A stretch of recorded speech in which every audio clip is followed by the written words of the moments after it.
Good morning. Today's devotional will come from Matthew chapter 8 and start with verse 5 going through verse 13. This is the story of Jesus and a Roman centurion. Let me read for us. When he entered Capernaum, a centurion came forward to him, appealing to him, "Lord, my servant is lying paralyzed at home, suffering terribly." And he said to him, "I will come and heal him." But the centurion replied, "Lord, I am not worthy to have you come under my roof, but only say the word, and my servant will be healed. For I too am a man under authority with soldiers under me, and I say to one, 'Go,' and he goes, and to another, 'Come,' and he comes, and to my servant, 'Do this,' and he does it." When Jesus heard this, he marveled and said to those who followed him, "Truly I tell you, with no one in Israel have I found such faith. I tell you, many will come from east and west and recline at table with Abraham, Isaac, and Jacob in the kingdom of heaven, while the sons of the kingdom will be thrown into the outer darkness, in that place where there will be weeping and gnashing of teeth." And to the centurion Jesus said, "Go, let it be done for you as you have believed." And the servant was healed at that very moment.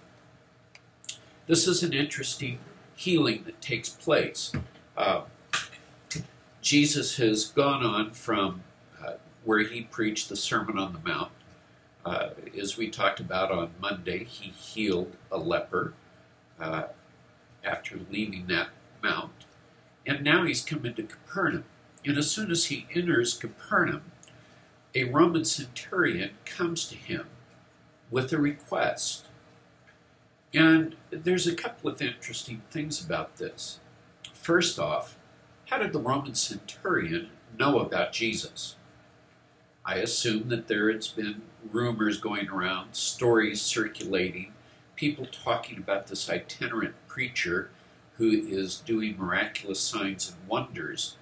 And obviously the centurion has heard those, because one of his jobs is to keep his finger on the pulse of the community, to know what's going on within the community surrounding him, so that he can put down any rebellion or anybody that's speaking sedition against Rome. So he keeps his ear to the ground and he checks out things that he hears. He obviously has heard about Jesus. And as Jesus enters Capernaum, he comes with a request. And he says to Jesus, "Lord, my servant is lying paralyzed at home, suffering terribly." Well, it's amazing that a Roman centurion cares about his servant. We aren't told really what the problem is. He's lying at home paralyzed and terribly in pain. What happened? Most likely there was an accident, and this servant probably broke his back or broke his neck at some point and has become paralyzed. He couldn't have been a servant if he was paralyzed before. He wouldn't have had the ability to do the task. So this servant is now laying at home in bed, suffering terribly from paralysis. And the centurion makes a request of Jesus that he might come to his home. And Jesus says, "I will come and heal him." But the centurion responds with, "Lord, I am not worthy to have you come under my roof, but only say the word, and my servant will be healed." That is great faith. This centurion believes that Jesus only has to utter the words, and the servant will be healed. He believes he does not have to go to see him. He believes he does not have to lay his hands on him. He believes that only if Jesus speaks the words, healing will take place. And when Jesus marvels at this, he explains further to Jesus that He is a man who is under authority, and he has people under authority with him. He tells a servant to go, and a servant goes. He tells a servant to come, and a servant comes. He tells a servant to do this, and they do it. He's a man with authority, and he exercises that authority over others. And he says to Jesus, I understand who you are. I understand that you have authority to heal. So if you will just speak the word, my servant will be healed. And Jesus turns to those following him. Notice there's still a crowd with him. He still has people around him, and he says to them, truly I tell you, with no one in Israel have I found such faith. That's an interesting thing for Jesus to say. Here is a Gentile centurion who he says has more faith than the children of Abraham, than the Jews living in Israel. This Gentile understands who Jesus is better than the Jews. He understands that Jesus has a power and authority that the Jews still haven't quite figured out. And Jesus says to the crowd, I have seen no such faith in anyone else in all of Israel. And then he goes on to say something else that's shocking. He says, and I'll tell you this, many will come from east and from west and will recline at the table in heaven with Abraham, Isaac, and Jacob. Now that's intriguing because people from the east and the west is the Jewish phrase typically reserved for talking about Gentiles. Jesus has just declared Gentiles will be in heaven, reclining at the table with Father Abraham and with Isaac and with Jacob. In heaven. That's unheard of for Jewish people. They believed they were the only ones going to go to heaven and recline at table with Father Abraham. Gentiles would never get there. Now, to make this even further discouraging to the Israelites who are there witnessing this, he says, and I tell you this, while they are in the kingdom, there are sons of the kingdom who will be thrown into the outer darkness in a place where there will be weeping and gnashing of teeth. He is telling the people that are there with him, the Jews that are following him, the Gentiles will be in heaven. And lo and behold, some Jews will not be in heaven. Some Jews will be sent to Gehenna. They will be sent to hell. This is a shocking revelation because Jesus, at that point, after making this shocking revelation that Gentiles will be in heaven and some Jews won't, he turns to the Gentile centurion and says, go, let it be done for you as you have believed. And the servant was healed at that very moment.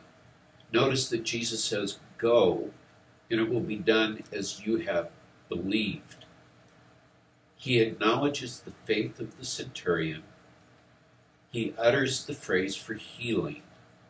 And the servant was immediately healed at that moment without Jesus even being present, just as the centurion believed it would happen.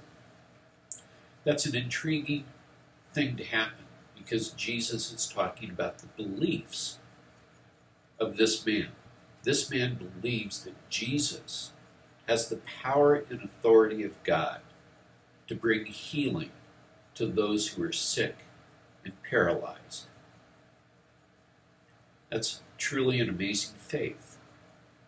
And the Jews that were following have to be shocked that Jesus grants healing for this centurion servant and that he declares there are certain Gentiles who will be in heaven while certain Jews will not.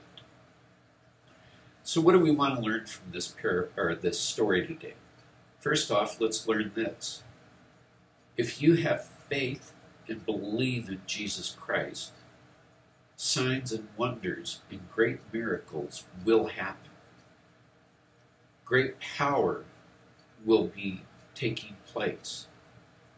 Jesus will fill you with his Holy Spirit, and you will have power to stand firm and steadfast in the faith in the times of trouble and tribulation that may come upon you. Does this also mean that you might be able to heal someone? Personally, I believe it does. If God has a desire for someone to receive healing, he is the one that brings it, not us. But sometimes he uses us as his vessel to pray over and anoint with oil those who are sick. And God will bring healing. Note I said, we don't do it. God does it. But he may allow us to participate in something cool that he wants to do. Now, one other thing to note from this time. Note that this is a Gentile who he's telling, go ahead and go, and your servant will be healed. Note that he did not say to the Gentile, do not tell anyone about this. Remember, he said that to the Jewish leper just earlier in the verses above this. You're healed, but don't tell anyone. Now to the centurion, your servant is healed, but he makes no command for him not to tell anyone. This is a striking difference that comes out here in Matthew and also in Mark and in Luke, as we see Jesus telling Jews not to tell others about the healings or miracles that they witness. But he does tell the Gentiles that they can tell others. It's an interesting question as to why. Maybe someday we'll get into it. Typically I discuss that when we talk about Jesus going to the Decapolis and sending the demons out of the man that lives amongst the tombs. So we'll save this for another day. What do I want you to take from this today? I want you to take from this that Jesus wants us to have strong faith, strong belief in him and in his power to bring healing, to bring clarity, and to bring salvation. He is the Son of God.